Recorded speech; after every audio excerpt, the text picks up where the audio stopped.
दो संत एक साथ रहते थे। एक संत दिन भर भक्ति करता था, दूसरा संत रोज शाम को भगवान को भोग लगाकर खाना खाता था।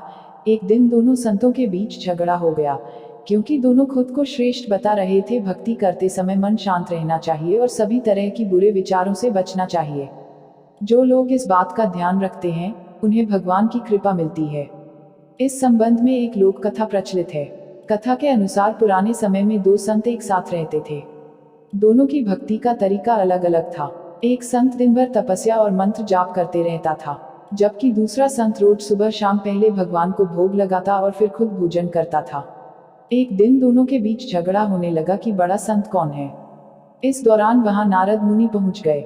नारद ने दोनों संतों से पूछा कि किस बात के लिए लड़ाई कर रहे हैं। संतों ने बताया कि हम ये तय नहीं कर पा रहे हैं कि दोनों में बड़ा संत कौन है।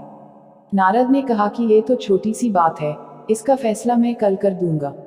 अगले दिन नारद मुनि ने मंदिर में दोनों संतों की जगह के पास हीरे की एक एक अंगूठी रख दी।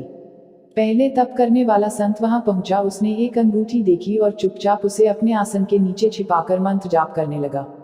कुछ देर में दूसरा संत भगवान को भोग लगाने पहुंचा। उसने भी हीरे अंगूठी देखी, लेकिन उसने अंगूठी की ओर ध्यान नहीं दिया।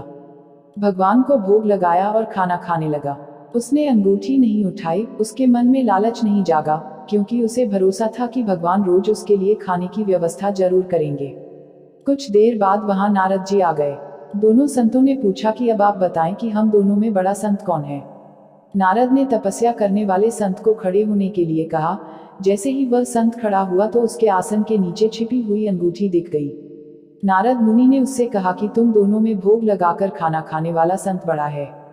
तपस्या करने वाले संत में चोरी करने की बुरी आदत है। उसने भक्ति के समय में भी चोरी करने से संकोच नहीं किया, जबकि भोग लगाने वाले संत ने अंगूठी की ओर ध्यान तक नहीं दिया। इस कारण वही संत बड़ा है।